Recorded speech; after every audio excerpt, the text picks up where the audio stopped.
Hello বন্ধুরা, কেমন আছো তোমরা সবাই? আশা করি অনেক অনেক ভালোই আছো। আর তোমাদের ভালোবাসায় আমিও অনেক ভালো আছি, কারণ তোমরা আমাকে যে পরিমাণে ভালোবাসা দিয়েছ এবং সাপোর্ট দিয়েছ তা আমি কোনোদিন ভুলতে পারবো না। তাই তোমাদেরকে মজা দেওয়ার জন্য আবারও একটি নতুন গল্প নিয়ে হাজির হলাম। গল্পটি শোনার মতো, আশা করি তোমাদের দাঁড়িয়ে যাবে এবং তোমরা হাতের কাজ করতে সবাই হেডফোন নিয়ে বসে যাও। 10 বছর ধরে বিবাহিত হওয়ার পরেও আমার কোনো সন্তান ছিল না। আমার স্বামী যখন অন্য শহরে যেতেন তখন আমার দেওর বলতো, বৌদি, এটা একটা অন্যরকম লাড্ডু। 7 দিন ধরে এটি খেলে দাদা আসার সাথে সাথেই বাচ্চা পেটে আসবে। আমি সেই লাড্ডুগুলি খেয়ে নিয়েছিলাম এবং আমার একটি বাচ্চা হয়েছে। বাচ্চাটির জন্মের সময় আমার দেওর চিৎকার করে বলেছিল যে এই শিশুটি তার। আর যখন ডিএনএ টেস্ট করা হয় তখন যেন আমার পায়ের তলা থেকে মাটি বেরিয়ে আসে, কারণ ওই শিশুটি। আমার নাম রীতা। আমি খুব সুন্দর ছিলাম এবং আমি এমন একটি বাড়িতে বিয়ে করেছিলাম যেখানে শুধু আমার স্বামী এবং আমার দেওর থাকত। আমার শ্বশুর বাইরের একটি শহরে ছিলেন। এরা খুবই ধনী ছিল। আমার শাশুড়িও ছিল না। আগে আমি খুব খুশি ছিলাম যে এই বাড়িতে কোনো শাশুড়ি নেই, ননদ নেই, ভগ্নিপতি নেই। কিন্তু আমি বুঝতে পেরেছিলাম যে এখানে বসবাস করা খুব কঠিন, কারণ এই বাড়িটা ছিল শুধুই পুরুষের ঘর। আর আমি তাই কাউকে মনের কোনো কথাই বলতে পারতাম না। আমার স্বামীও খুব সিরিয়াস ছিল।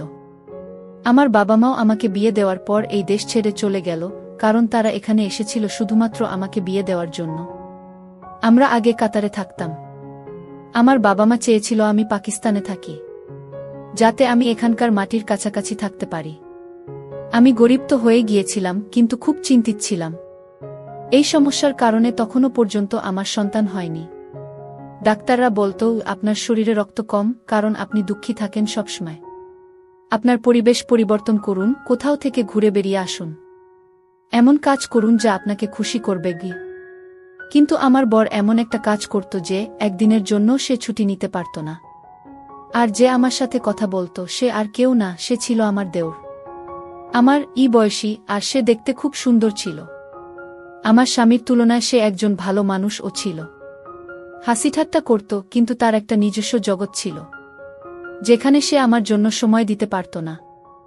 সে ইউনিভার্সিটিতে চলে যেত, সেখানে বন্ধুদের সময় দিত কিংবা ফোন নিয়ে ব্যস্ত থাকত।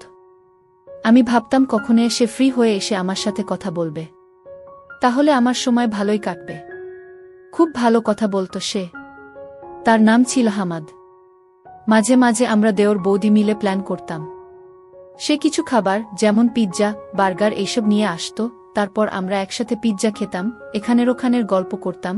এভাবেই সময় ভালোই কেটে যেত। আমার স্বামীও এই ব্যাপারটা জানত। আমার স্বামী বলতো তার ভাইদের থেকে কিছুটা দূরে থাকতে। আমি বলেছিলাম যে সে তো অপরিচিত নয়, সে এই বাড়িতেই থাকে। আমি আমার স্বামীকে বলতাম যে আমি তার সাথে কথা বলি না, কিন্তু বাস্তবে আমরা একে অপরের সাথে কথা বলতাম এবং আমাদের জীবন এভাবেই চলছিল। আমার বিয়ের পরে অনেক বছর কেটে গেছে। 10 বছর হয়ে গেছে, কিন্তু আমার এখনো একটাও সন্তান হয়নি। কিন্তু ডাক্তার বলেছে আপনার খুব একটা সমস্যা নেই, আপনার সন্তান হতে পারে।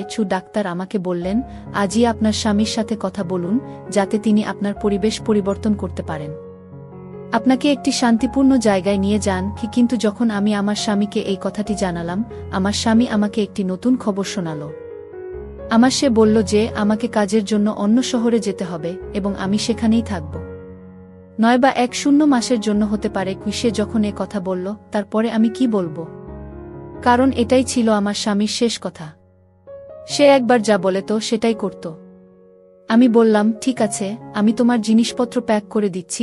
আমার স্বামী শহরের বাইরে চলে গেলেন এবং তখন আমি বাড়িতে একা থাকতাম। কিন্তু তখনই আমার দেওর আমাকে এমন কিছু বলেছিলেন যা আমাকে অবাক করেছিল। কিন্তু যাওয়ার সময় আমার স্বামী আমাকে বলে, আমি দোকানদারকে বাড়ির নম্বর দিয়েছি। তোমার যদি কোনো কিছুর প্রয়োজন হয় তবে দোকানে ফোন করে দিলে সেই জিনিসগুলো বাড়িতে পৌঁছে যাবে। আমি বললাম, জিনিস অর্ডার করার কি দরকার, হামাদ নিয়ে আসতে পারবে। তখন আমার স্বামী বলেছিলেন, তোমাকে তার কাছে কিছু চাইতে হবে না, এমনকি তার সাথে কথাও বলতে হবে না। সে তার কাজ করুক, তুমি নিজের কাজ করো। এমনকি ওর জন্য রান্না করারও দরকার নেই, ও বাইরে থেকে খাবে। আমি বললাম, তোমার কি হয়েছে? সে বলল, আমি তোমার বর, আর তাই আমি যা বলছি তাই তোমায় করতে হবে। আমি বললাম, কিছু কি হয়েছে? সে বলল, না তেমন কিছুই না। আমি শুধু তোমাকে বলে দিলাম যে ওর থেকে দূরে থাকবে। আমার এক কাকিমা বাইরে চলে গেছেন। যখন তিনি ফিরে আসবেন তখন তিনি তোমার সাথে থাকতে আসবেন। তোমার খেয়াল রাখবেন উনি, আর তোমার ভয় করবে না একটু। আশ্চর্য ব্যাপার হলো, আমার স্বামী চলে যাওয়ার আগে আমার দেওরের সাথে দেখাও করেনি। হয়তো ভাইদের মধ্যে কিছু রাগের কারণ ছিল, কিন্তু এমন তো কখনো ঘটেনি, কারণ আমার দেওর একদিন আমার জন্য একটি লাড্ডু নিয়ে এল। সে বলল, তুমি যদি এটি খাও তাহলে দাদা এখানে ফিরে আসার সাথে সাথে তোমার বাচ্চা পেটে থেকে যাবে। যদিও আমি আমার দেওরের সাথে এসব কথা আগে কখনো বলিনি, কিন্তু আমার এই দেওর ছিল অন্য ধরনের। আমরা একে অপরের সঙ্গে বন্ধুর মতো কথা বলতাম। সে বলল, অনেক দিন হয়ে গেছে দাদা, বুঝতে পারছে না। সে তোমার চিকিৎসা করায় না, আর তোমাকে কোথাও নিয়েও যায় না। কিন্তু আমি এই বাড়িতে একটি বাচ্চা দেখতে চাই, যাতে তোমার মুখ থেকে কষ্টের ছাপ সরে যায়। এজন্যই আমি এই মন্ত্র পড়া লাড্ডু নিয়ে এসেছি। তোমাকে 7 দিন ধরে এটি খেতে হবে। তারপরে দাদা যখন আসবে তখন সুসংবাদ পাবে। আমি আমার দেওরকে ধন্যবাদ জানিয়েছিলাম এবং তাকে বলেছিলাম যে সে সত্যই একজন ভালো মানুষ, যে এত চিন্তা করেছিল আমার জন্য। আমি বললাম তাকে, আল্লাহ তোমাকে একটা মিষ্টি বাচ্চার কাকা বানিয়ে দিক। আর আমি সেই লাড্ডুটি 7 দিন ধরে প্রতিদিন খেয়েছি, এই ভেবে যে একদিন সবকিছু ঠিক হয়ে যাবে। আমার দেওর আমাকে প্রতিদিন গল্প বলতো যে কি এই লাড্ডু তো অমুকও খেয়েছিল। আমি যেখান থেকে এগুলো নিয়ে এসেছি সেখানের খুব নাম ডাক হয়েছে। মানুষ তাদের কাছে যায় এবং তাদের সমস্যার সমাধান করিয়ে ফিরে আসে। বৌদি, তোমার সমস্যারও সমাধান হবে। আমি প্রার্থনাও করেছি, কিন্তু আমার দেওর আমাকে বলেছিল যে কি তোমার স্বামীকে এই বিষয়ে কিছুই জানাতে হবে না, কারণ সে এই ধরনের জিনিসে বিশ্বাস করে না। আর যদি দাদা জানতে পারে যে এই লাড্ডুগুলো আমি তোমাকে দিয়েছি তাহলে আমাকে মেরে ফেলবে। আমি তাকে বললাম যে তোমাদের মধ্যে কি কোনো ঝগড়া চলছে? সে বলল, না, কোনো ঝগড়া নেই। দাদা যেখানে গেছে আমাকেও সেখানে সে পাঠাতে চেয়েছিল, কিন্তু আমি যাইনি। সেজন্য আমার উপর রেগে আছে। আমি বললাম যে এত ছোট ব্যাপার? তোমার দাদা তো এমন ভাবে রেগেছিল যেন তোমার সাথে তার মৃত্যু হলেও কোনো সম্পর্ক সে রাখবে না। সে বলল, হ্যাঁ, ব্যাপার এইটুকুই যে সে সাথে সাথে রেগে যায়। কিন্তু সেই দিনগুলিতে আমি আমার দেওরের মধ্যে আরও একটি জিনিস লক্ষ্য করেছি যা সে আগে কখনো করত না, আর তা হল সে এখন গভীর রাতে বাড়িতে আসে। আমি একা ছিলাম, তাই আমি ওকে বললাম তাড়াতাড়ি আসতে। আমার মনটা কেমন একটা করে, আমি নার্ভাস হয়ে যাই। সে বলল, বৌদি, আমি তাড়াতাড়ি আসার চেষ্টা করি, কিন্তু কাজটাই এমন যে তোমার জন্য লাড্ডু নিয়ে তবেই তো বাড়ি আসি। তার জন্য আমাকে সেখানে বসতে হয়। 7 দিন ধরে আমি সেই লাড্ডু খেয়েছি, আর অজুহাত দেখিয়ে আমি আমার স্বামীকে এখানে ডেকে নিয়েছি। ওকে বললাম যে তুমি এখানে চলে এসো, তোমার সাথে আমার জরুরি কাজ আছে। আর আমার মনও ভালো নেই, কারণ আমি একা। স্বামী বলল, ঠিক আছে, তাহলে আমি তোমাকে আমার সাথে নিয়ে আসব, কারণ আমার এখানে অনেক কাজ আছে। আমি বললাম, হ্যাঁ তুমি আসো, আমার তোমাকে দরকার। কিন্তু স্বামী যখন এলো আমি অবাক হয়ে দেখলাম যে সে আমার দেওরকে গলায় একবার জড়িয়েও ধরেনি। সে এমনভাবে পাশ দিয়ে চলে গেল যেন সেখানে কেউ বসে নেই। আমি বেশ অবাক হয়েছিলাম, কারণ আমার স্বামী আসার আগে আমার দেওর বলছিল যে কি দাদা এলে অবশ্যই আমাকে ক্ষমা করবেন এবং সবকিছু ঠিক হয়ে যাবে। কিন্তু আমার স্বামী তা করেননি। আমার স্বামী আমাকে তার সাথে অন্য শহরে নিয়ে যায় এবং আমি সেখানে থাকতে শুরু করি। এখানে আমি থাকতে থাকতে মাত্র 1 মাস হলো, আর জানতে পারলাম যে আমি গর্ভবতী। এটা যেন মৃত্যুমুখে কোনো মানুষ জীবন ফিরে পাচ্ছে। বিয়ের 1 বছর পর এমন খবর পাওয়া ছোট কথা নয়। খুব খুশি হলাম, কিন্তু দেওরের দেওয়া লাড্ডুর কথাটা বলিনি। শুধু বললাম সন্তান না হওয়া পর্যন্ত আমরা একই বিছানায় থাকব। আমার স্বামীও খুব খুশি। আমি যখন আমার দেওরকে ফোন করলাম তখন তার নাম্বার বন্ধ ছিল। আমি বাড়ির ফোন নাম্বারে কল করলে চাকর ফোনটা তুলে বলল, ছোট ভাই বাসায় নেই, আর ওর ফোনটা হারিয়ে গেছে। আমি আমার দেওরকে এটা বলতে পারলাম না, কিন্তু ওর জন্য একটা মেসেজ অবশ্যই করে রাখলাম যে ও একসময় অন্তত দেখতে পাবে। আমার স্বামী বলল, তুমি কাকে মেসেজ করছো? আমি বললাম, হবু সন্তানের কাকাকে। বর বলল, কোনো দরকার নেই। আমি বললাম, এটা কেন বলছো? আমার স্বামী বল যে কি সে ব্যবসায় অনেক ক্ষতি করেছে, তাই আমি তার সাথে সব সম্পর্ক শেষ করে দিয়েছি। তাকে তার জমির অংশ দেওয়া হয়েছে এবং এখন সে তার অংশে এখন থেকে বেঁচে থাকবে। তার সাথে আমাদের কোনো সম্পর্ক থাকবে না। আমি বলেছিলাম যে সে মারা যাওয়ার আগে তোমার মা বাবা তোমাকে তার দায়িত্ব দিয়েছিলেন, আর তুমি তাকে এই অবস্থাতে রেখে দিলে। তখন আমার স্বামী বলল, সে একজন প্রতারক, চোর, এবং আমি এমন মানুষের সাথে কোনো সম্পর্ক রাখতে চাই না। আমি অবশ্যই আমার স্বামীকে বলেছি যে সে অন্যায় করছে। কিন্তু আমার স্বামী বলেছেন যে আমার ক্ষেত্রে তোমার কোনো কথা বলার দরকার নেই। তুমি হলে বউ, তোমার কাজ হল ঘর চালানো। আর হ্যাঁ, আল্লাহ তোমাকে সন্তান দিয়ে দিয়েছেন। এখন থেকে তোমার বাচ্চার প্রতি মন দাও। আমি ঘরের ও ভাইয়ের ব্যাপার দেখব। সে আমার ভাই, তোমার ভাই নয়। যদি তোমার ভাই হতো তাহলে তুমি কথা বলতে পারতে। আমি বললাম যে সে আমার ভাইয়ের মতোই ছিল। আমি আমার স্বামীকে কি করে বলবো যে তার কারণেই আমরা জীবনে সন্তানের সুখ পেতে চলেছিলাম। কিন্তু আমার দেওর আমাকে এসব বলতে নিষেধ করেছিলেন, তাই আমি চুপ করে রইলাম। সত্যি বলতে কি, তারপর আমি আর সময় পাইনি আমার দেওরকে ফোন করার বা তার সাথে কথা বলার। প্রথমত আমার স্বামী এটা বারণ করত, এবং দ্বিতীয়ত আমি আমার হবু বাচ্চার কেনাকাটায় এবং খুশিতে এতটাই ব্যস্ত ছিলাম যে আমি কারো কথা ভাবিনি। তারপর আল্লাহ আমাকে একটি সুন্দর ছোট ছেলে দিলেন। তাকে পেয়ে আমি খুব খুশি হয়েছিলাম। আমি দিনরাত যেন তাকে নিয়ে ব্যস্ত থাকতাম। ছেলের যখন 2 মাস বয়স, তখন আমি আমার স্বামীকে বলেছিলাম যে এবার আমরা বাড়ি ফিরে যাব।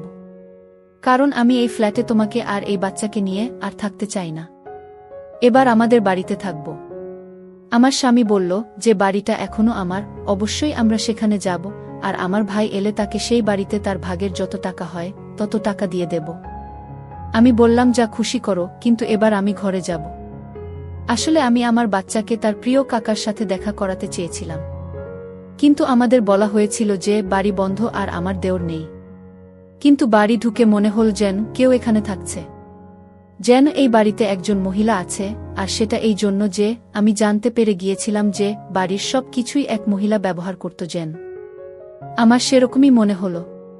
কিন্তু সেই মহিলা কে হতে পারে, আমি সেদিকে আর মন দিলাম না। এরপর আমার দেওর ওখানে এলো। আমার বড় সেখানে বসেছিল, কিন্তু তবুও আমি আমার আবেগ ধরে রাখতে পারলাম না, আর দেওরকে বলে বসলাম যে দেখো তোমার ভাইপো। আমার দেওর তখন বলল, না, এটা আমার ভাইপো না। ওর কথা শুনে আমি অবাক হয়ে গেলাম।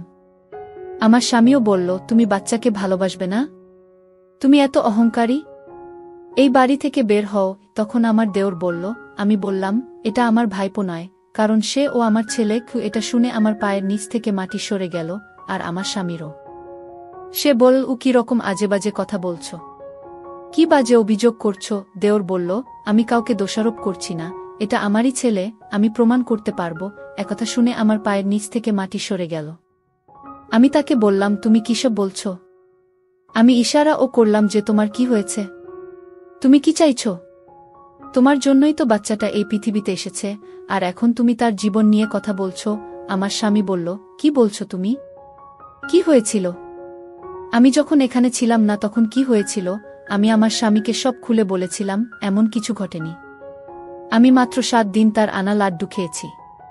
তারপরই আমাদের সন্তান এই পৃথিবীতে এসেছে। আমার স্বামী আমার দেওরের ঘাট চেপে ধরে বলল, কি করেছ তুমি? এই লাড্ডুতে তুমি কি মিশিয়েছিলে? এতে তুমি অজ্ঞান হওয়ার কোনো ওষুধ মিশিয়ে দাওনি তো? আমার এখানে না থাকার সুযোগ নিয়ে কোনো জঘন্য কাজ করনি তো তুমি? আমার স্বামী অদ্ভুত কথা বলছিল, কিন্তু আমি তো শুনে লজ্জায় ঘেন্না মরে যাচ্ছিলাম প্রায়। যাকে আমি ভাইয়ের মতো ভেবেছিলাম, আমার ভাই হিসেবে দেখেছিলাম, সে যদি সত্যি আমার সাথে এমন কিছু করে থাকে, তাহলে তো আমার জীবনটাই নষ্ট হয়ে গেল। আমার হৃদয় যেন জ্বলতে লাগল। দেওর বলল, এটা আমার সন্তান, আমি ওকে চিরকাল তোমার কাছে থাকতে দেব না। সে বলল, তুমি পরীক্ষা করে নাও। কিন্তু আমরা নিশ্চিত ছিলাম যে শিশুটি আমাদের। পরীক্ষার কোনো প্রশ্নই ছিল না। আর যদি ডিএনএ টেস্ট করাও হয় তাহলে ফলাফল কি হবে? আমার স্বামী বলেছিল যে সে ডিএনএ পরীক্ষা করাবে। আমরা সবাই তখন হাসপাতালে পৌঁছলাম এবং সঙ্গে সঙ্গে পরীক্ষা করিয়ে নিলাম, কিন্তু রিপোর্ট পেতে 2 দিন সময় লেগেছে। শুধুমাত্র আমিই জানতাম যে কিভাবে আমি 2 দিন কাটিয়েছি। আমার স্বামী আমাকে অদ্ভুতভাবে দেখতেন। আমাকে বারবার আমার বর একই কথা জিজ্ঞেস করত, আমি যখন বাসায় ছিলাম না তখন কি হয়েছে? কোন ঘরে তুমি ঘুমাতে? কোন সময়ে ঘুম থেকে উঠতে? রাতে কি মনে হতো যে তুমি অজ্ঞান হয়ে গেছ আর তোমার কোনো হুঁশ নেই? তুমি কি ঘুমের সময় ঘরের দরজা ভিতর থেকে তালা দিতে? আমি আমার স্বামীর প্রশ্নে বিরক্ত হলাম। আমি তাকে বললাম, আমি এমন কিছুই করিনি। কিন্তু ততক্ষণে রিপোর্ট হাতে এসেছে। যখন রিপোর্টের খাম খুলে ফলাফল দেখা গেল, রিপোর্টটি আমার স্বামীর হাত থেকে পড়ে যায়। কারণ রিপোর্ট অনুযায়ী এই শিশুটি আমার স্বামীর নয়, আমার দেওরের। আমি মাটিতে বসে পড়ে কাঁদতে লাগলাম। আমার স্বামী আমার দিক থেকে মুখ ঘুরিয়ে নিল। দেওর বলল, আমি তোমাদের সাথে কিছুই করিনি, তোমাদের আমি সব বলবো। ডাক্তার বৌদিকে বলেছিলেন কি তোমার এত সমস্যা নেই, চিকিৎসা করা যায়, কিন্তু তোমার স্বামী কখনো তোমার চিকিৎসা করিয়ে দেয়নি কি, তাই আমি তোমাদের জীবনে সুখ ভরাতে চাই। বৌদি, তোমার চিকিৎসা করাতে চেয়েছিলাম, কিন্তু আমি একটা মেয়ের প্রেমে পড়েছিলাম, তাকে বিয়ে করেছিলাম, তাই টাকা চুরি করেছিলাম। কারণ সে খুব অসুস্থ ছিল, কিন্তু তারপরও সে আমাদের সন্তানকে জন্ম দিতে চেয়েছিল। আমার সাথে দাদার ঝগড়া হলো, আর এই কারণে দাদা আমার থেকে সবকিছু কেড়ে নিল। সেই মেয়েটিও যাকে ভালোবাসতাম, সেও এই পৃথিবীতে বেঁচে থাকেনি, কিন্তু আমাদের বাচ্চা জন্ম নিল। এবং সেদিনই জানতে পারলাম বৌদি, তুমি একটি মৃত সন্তানের জন্ম দিয়েছিলে, তোমার সন্তান এই পৃথিবীতে আসার আগেই মারা গেছে। লাড্ডু জিনিসটা ছিল একটা অজুহাত। তোমাকে ওই লাড্ডুতে ওষুধ মিশিয়ে দিতাম, ওই ওষুধটা খুব স্পেশাল ছিল আর অনেক দূর থেকে আনা হয়েছিল। আর আমি নিশ্চিত ছিলাম এটা অবশ্যই একটা প্রভাব ফেলবে, আর সেটাই হয়েছে। তুমি এটাকে ভাগ্য বলো বা যাই বলো, তুমি বাচ্চা তো পেয়েছিলে, কিন্তু তোমার বাচ্চা ছিল খুব দুর্বল। পৃথিবীতে আসার সাথে সাথেই সে মারা গেল। আমি ওই মতো শিশুটির জায়গায় আমার বাচ্চা রাখলাম, কারণ আমি তোমার ভালো চেয়েছিলাম। আমি এই উপকারটা শুধু তোমার জন্য করছিলাম বৌদি, তোমার স্বামীর জন্য নয়। ঠিক তখন জানতে পারলাম যে তোমার স্বামী আমার প্রতি কোনো উপকার তো করেইনি, তার উপর আমাকে সম্পত্তি থেকে সম্পূর্ণভাবে বের করে দিয়েছে।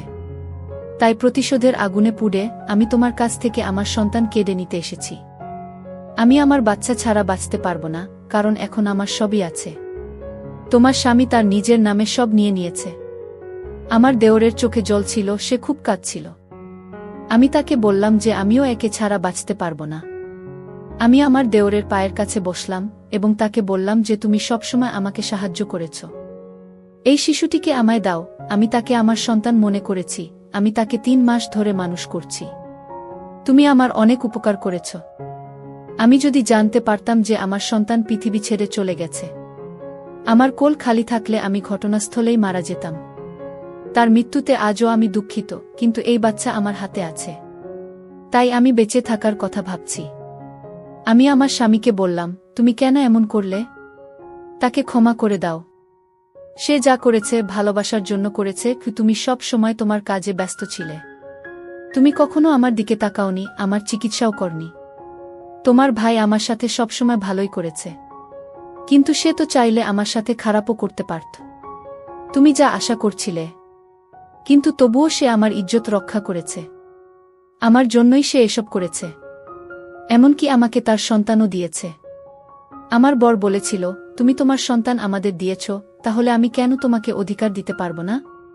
তুমি যা চাও আমি তোমাকে দেব, কিন্তু আমার একটা শর্ত আছে।